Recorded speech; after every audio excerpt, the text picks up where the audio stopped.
आज से 15 साल पहले का जो कस्टमर था या कंज्यूमर था, वो आज से बहुत मुख्तलिफ था। हमारे पास मोबाइल फ़ोन भी बड़े लिमिटेड हुआ करते थे। चंद लोगों के पास मोबाइल फ़ोन हुआ करते थे और वो भी अगर एक स्पेसिफ़िक कंपनी का मोबाइल फ़ोन जो ईंट की तरह का होता था, वो हुआ करता था हमारे पास। लोगों का इतना ज़्यादा ट्रेंड नहीं था कि वो घर से बाहर खाना खाएँ। अब तो आप छोटे से गाँव में भी चले जाओ तो वहाँ भी सैटरडे और संडे को आउटिंग के लिए लोग गाड़ियों पे और मोटरसाइकिलों पे रेस्टोरेंट जाते हैं और खाना खाते हैं। इसी तरीके से ब्रांड भी जो हैं वो इतने ज़्यादा एग्जिस्ट नहीं करते थे आज से 15-20 साल पहले तक। पहले मुझे याद है कि हमने कपड़े खरीदने होते थे, जो ख़वातीन जिस तरह कपड़े खरीदती थी, तो वो मार्केट्स में जाती थी और वो थान खोल-खोल के कपड़ों को दिखाते थे और उनमें से वो लॉन का सूट सेलेक्ट करती थी। और अब जब कपड़े खरीदने होते हैं तो क्या होता है? वो मार्केट जाती हैं और एक ब्रांडेड दुकान में शामिल जो कपड़े वहाँ सेल्समैन बेच रहे होते हैं उसमें दाखिल होती हैं एसी इन्वायरमेंट में, बड़े खूबसूरत से डेकोर के साथ वो कपड़े खरीदती हैं और खरीद के आ जाती हैं और प्राइस डिफरेंस भी कोई बहुत ज़्यादा नहीं रहा। ये सारी चीज़ें चेंज हुई हैं कंज्यूमर के बाइंग पैटर्न के अंदर। यानी कि जो कंज्यूमर चीज़ें खरीद रहा है उसका पैटर्न मुख्तलिफ हो गया है। पहले ब्रांड की कोई वैल्यू नहीं थी, अब ब्रांड की वैल्यू है। अब तो बल्कि हर जगह आपको ब्रांड नज़र आते हैं। पहले लोग घरों पे खाना खाते थे, अब बाहर ज़्यादा खाना खाते हैं। क्यों? क्योंकि उसको एंटरटेनमेंट के ज़ुमरे में लेते हैं।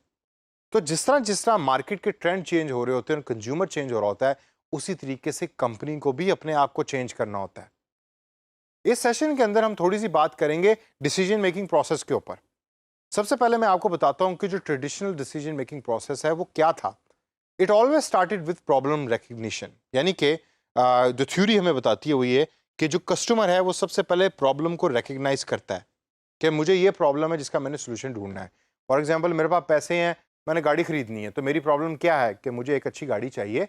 क्यों? क्योंकि मुझे एक जगह से पॉइंट ए से पॉइंट बी जाना है। जब कस्टमर ने प्रॉब्लम को रिकग्नाइज कर लिया तो अगला स्टेप आता है इन्फॉर्मेशन सर्च का। यानी कि मैंने ये तो रियलाइज़ कर लिया कि मुझे गाड़ी चाहिए, अब मैं गाड़ी की इन्फॉर्मेशन सर्च करता हूँ। मैं अगर लाहौर का एग्जांपल लें तो मैं जेल रोड पे जाऊँगा, वहाँ जाके गाड़ी को सर्च करूँगा। ऑनलाइन हो सकता है इन्फॉर्मेशन को मैं सर्च कर रहा हूँ। तो this step calls information search.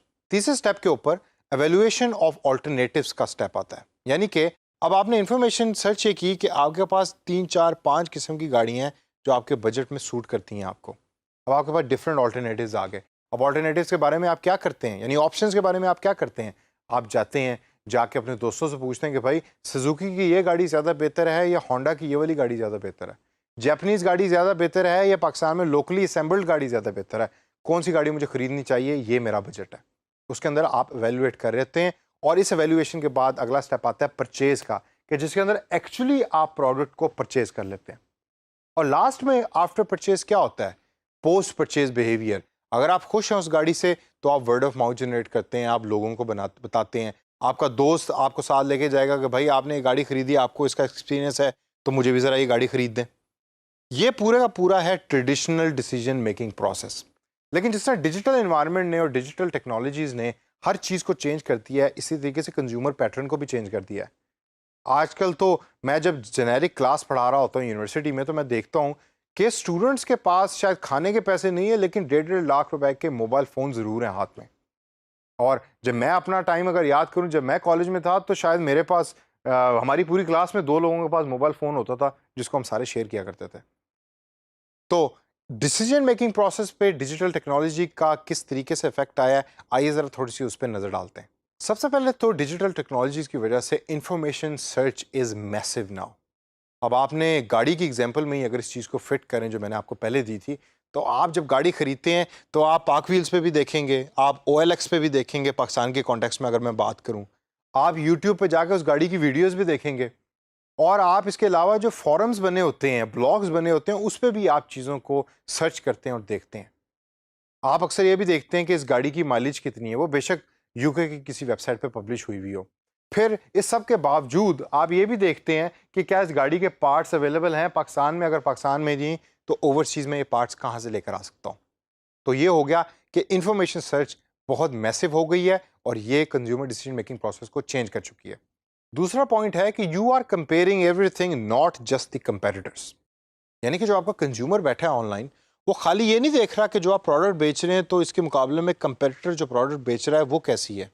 हो सकता है कि आपके कंपटीशन को देख ही ना रहे हों, वो आप ही के प्रोडक्ट को डीप डाउन जाकर सर्च कर रहे हों कि आपकी प्रोडक्ट की क्वालिटी कैसी है, रिव्यूज़ लोगों के कैसे हैं, आप शिपिंग ठीक करते हैं कि नहीं करते, आपकी वेबसाइट ठीक काम करती कि नहीं करती, आप जब पैकिंग करके किसी चीज़ को कस्टमर के घर पे डिलीवर करते हैं, क्या वो अच्छा होता है पैकिंग या नहीं अच्छा होता, ये सारी चीज़ें भी मैटर कर रही होती हैं। यहाँ अगर मैं आपको एक एग्जांपल दूँ तो मुझे याद है मैंने एक दफ़ा एक शर्ट खरीदी ऑनलाइन एक स्टोर से, और जब वो शर्ट घर पहुंची तो मैं उस शर्ट की क्वालिटी के बजाय ये देख रहा था कि वो जो डब्बा जिसमें उन्होंने पैक करके भेजा था वो कितना खूबसूरत है, और वो डब्बा अभी भी मेरे पास पड़ा हुआ है। That was a very beautiful packing.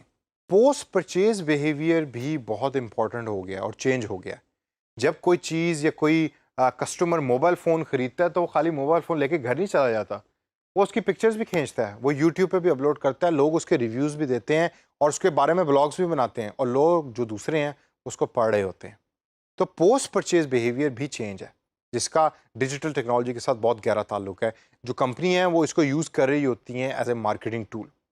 और लास्ट के अंदर word of mouth is becoming more relevant. क्या मतलब कि जब आपने एक चीज़ खरीद ली तो खरीद के आप अब उसके बारे में फीडबैक देंगे।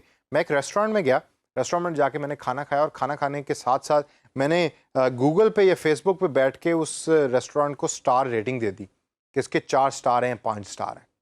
और वो जो वर्ड ऑफ माउथ मैंने जनरेट किया है वो आगे आने वाले कस्टमर्स के लिए बहुत बड़ा रोल प्ले करता है। इसकी सबसे बड़ी एग्जांपल आपको मिलती है कि आप में से अगर कोई ओवरसीज़ कभी ट्रैवल करें, विद इन पाकिस्तान भी ट्रैवल करें, तो जो ऑनलाइन बुकिंग की वेबसाइट्स हैं उसमें आप सबसे पहले देखते हैं कि इस होटल की रेटिंग क्या है, और अगर 8 से कम की रेटिंग है तो ज़्यादातर लोग उस होटल में रहना पसंद नहीं करते। तो वो वर्ड ऑफ माउथ का बहुत बड़ा रोल उसमें आता है। और दोस्तों, इस सेशन को ख़त्म करने से पहले last and most important thing, आपके कस्टमर को एडवर्टाइजिंग का अब पता है। Customers know advertising now. पहले नहीं पता होता था, पहले वो देखते थे प्रोडक्ट आ गई, ये गोरा करने वाली क्रीम है तो ये गोरा ही करती होगी तो जाके खरीद लो। अब चूंकि ऑप्शंस इतनी ज़्यादा है, इंफॉर्मेशन सर्च इतनी ज़्यादा हो रही है, तो कस्टमर्स दे नो एडवर्टाइजमेंट, कि वो कैसी एडवर्टाइजमेंट है, प्रोडक्ट ठीक है या नहीं, इन तमाम चीज़ों का कस्टमर्स को अब पता है। तो जो कस्टमर के पैटर्न है उसको जहन में रखिए। एज ए फ्रीलांसर भी आपको हेल्प आउट करेगा, एज ए डिजिटल मार्केटर भी आपको ये हेल्प आउट करेगा, और एक अच्छी कंपनी बनाने के लिए एज एन एंटरप्रेन्योर भी कंज्यूमर के पैटर्न्स और मार्केट के ट्रेंड्स ये आपको बहुत हेल्प करेंगे।